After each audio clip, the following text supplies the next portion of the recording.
sige, sige. Kaya lang ako. Tapos, sir, pwede ano ba? Pag-invite ka webinar? Oo. Magkuhan sa mga beshi. Mag-sideline para di ta kalimot. Mag-prime tayo ng machinable.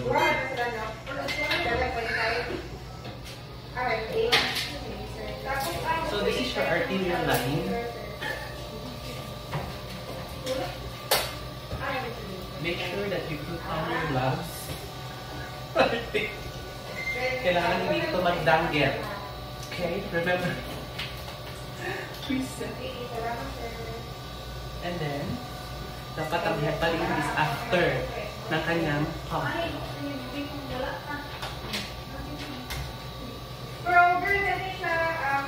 Technician dapat ito, pero dapat marunong ang nurse ng prime.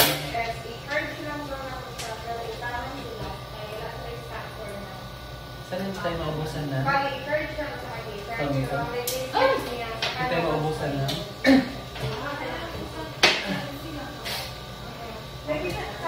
Memory, yung phone.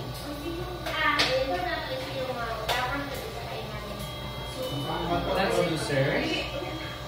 We have the arterial and the venous. Arterial and venous transducers. And you connect here. Sir Glenn, tagay ko kuan. Saline. Please. Nani saline ng kit?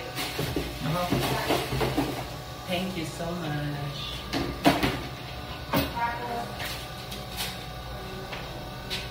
Let's try yung timago.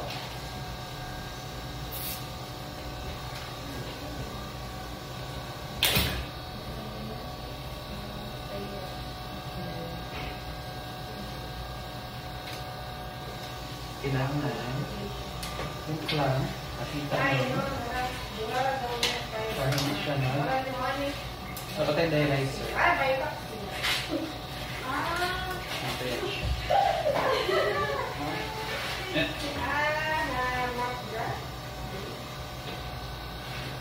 Come on. You're so slow. So, dadaan siya sa venous. Paakyat. 230. So, blue clamp. Then we increase the blood flow to bahala ka sa buhay mo. Tapos, then you invert this one para mag-feel. Mag-feel ng saline. Once feel ng saline, you invert. And then you pause. Pa, pag-umagot na dito. Tapos na tayo mag-prime. Let's just wait for the machine to give the next instruction about. So this is your HDF machine. See guys, you have 2 pumps. Pero regular HD lang tayo. So HD lang ang isa-set up. Huwag nang... Okay. Your arterial line. Make sure ito kasi ang sa kanyong pump. This one. Dapat, pag nailagay nyo sa pump, this is after the pump. This is for the heparin. Yeah. This is your blood pump. The other one is the substitution pump. This is the substitution pump for the HDF. So guys, this is the V-Broad machine. Very automatic, very nice, very intelligent machine. Then, sana dito may busa ng ano? Diyan pa. This one, ito yung connect natin sa venous na line. So this is the transducer. This goes here.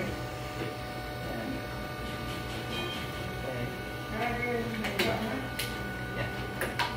Next is the venous. Siyempre, venous bleed. Para tapos sila mag-code. Ang blue is yung pabalik.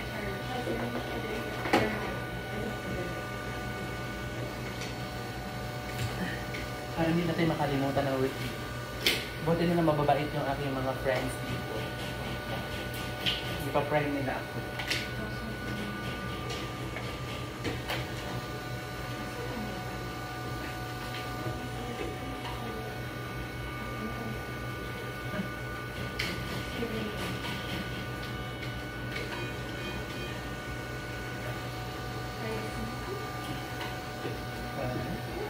Then ito, pupunta siya dito. Yan, correct. Oo, kasi may switch. Then you connect the arterial and then the venous. Yan.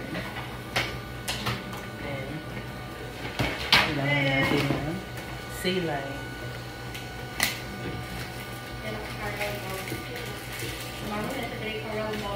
Pwede natin ikabit dito. Bahala kayo kung i-prime nyo naman yung saline o hindi pa. Same lang naman yun. Yan. Wala ba yung nagkabot isa? Then you push. Kailangan hindi siya mag-agaw dito. So, kailangan alam mo kung saan yung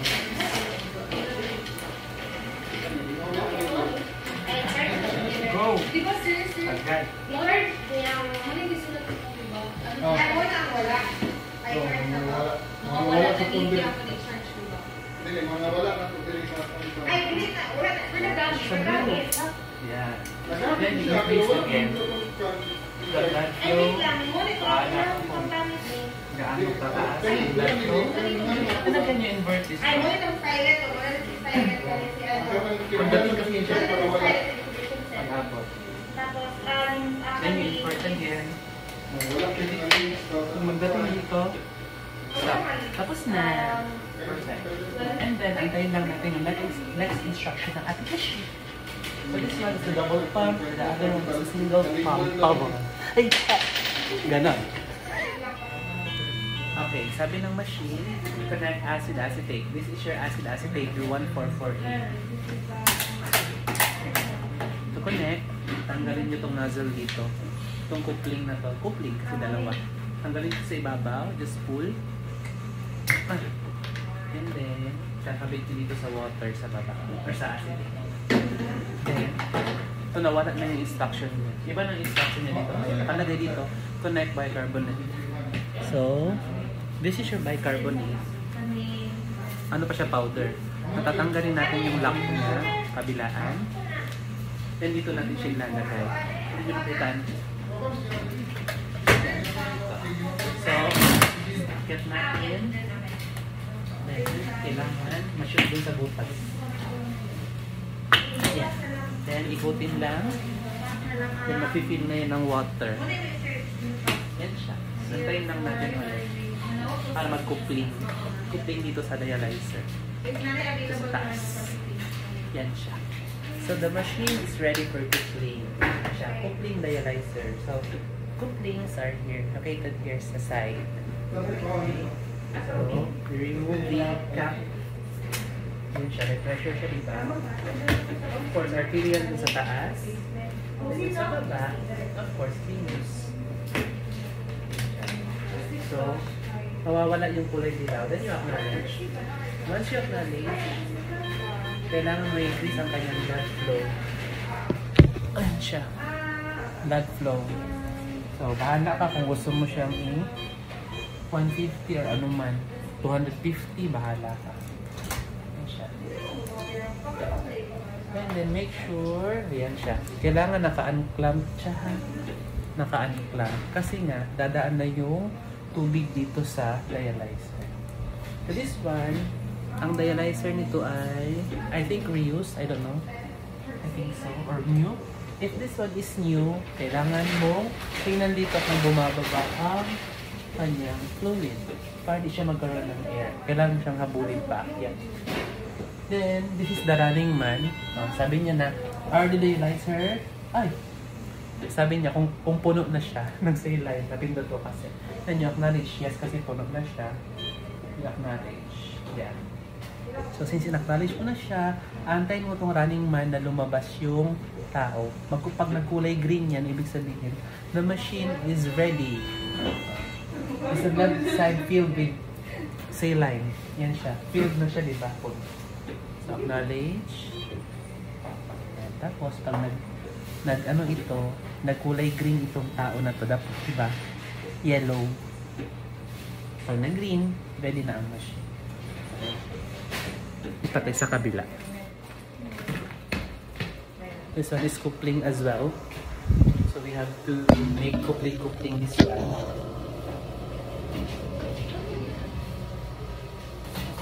This is your arterial.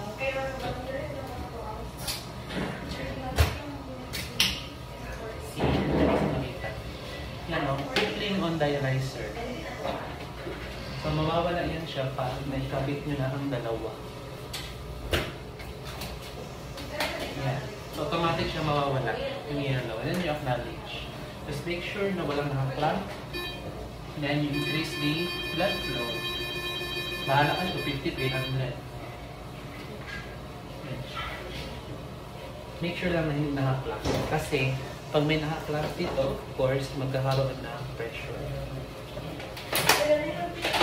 Yan siya. Kakaroon ng pressure. Pag nagkaroon ng pressure, mag-aano yung anong tawag nito? Yung mag-shake ang machine sa sobrang taas ng pressure. So, acknowledge. Acknowledge. Sabi niya kung puno na ba doon ng saline ang dialyzer at saka yung lead line. So, kung puno na siya, you acknowledge. And then, let's just wait na matapos. Again, itong running man, itong tao na to, nagkukulay green. And once you start your HD, pag pinindot mo yun, pag ongoing na, magkukulay red siya.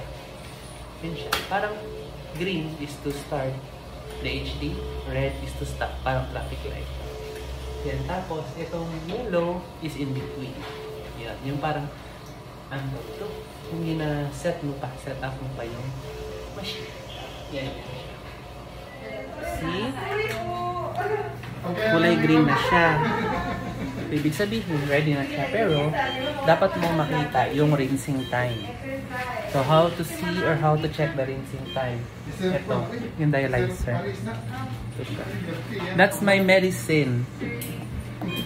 So, meron kang rinsing time na 10 minutes. So, matatapos lang yan siya. After 10 minutes, you can pause or automatic yan siya. Because this one, Dialog, Hebron Dialog, is an intelligent machine. Very intelligent. Yeah. I miss you. Kasi yung iba, hindi siya automatic. Ito, naka-automatic lahat. You just need to set everything. So, parang hindi ka na kailangan mag-push every hour because you can set everything per hour. So, if the heparin is, let's say for example, the stop time is 1 hour and then the bolus is 2 ml or 2,000 units, you can just set. Then, this is the hourly rate. Yan siya. Then, pwede ka rin for example, the patient is, for flushing, meron din dito. Yan siya. May timer. You can set the flashing and then automatic na siya. Nagbibigay siya ng signal na tawag nito na pwede na siyang pwede na siyang i-flash. Yan. Every 30 minutes, every hour, depende kung anong oras or ilang minutes mo siya isi-set. Kasi merong iba after an hour, after 45, pero usually every 30 minutes. So automatic siya lang. Unlike sa other na mga machines, naka-manual. Ito, lahat naka-set. And then you can see everything here. So, hindi mo siya madadaya. So, meron siyang mata. So, lahat makikita mo dyan. Kung naka-introduce ka ng heparin or hindi.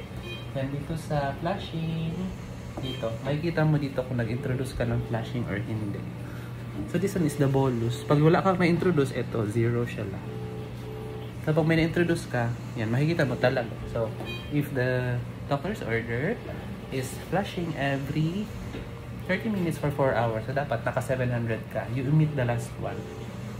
Kasi, sa last one, yun yung return mo, 300 ml. Yan. I usually born.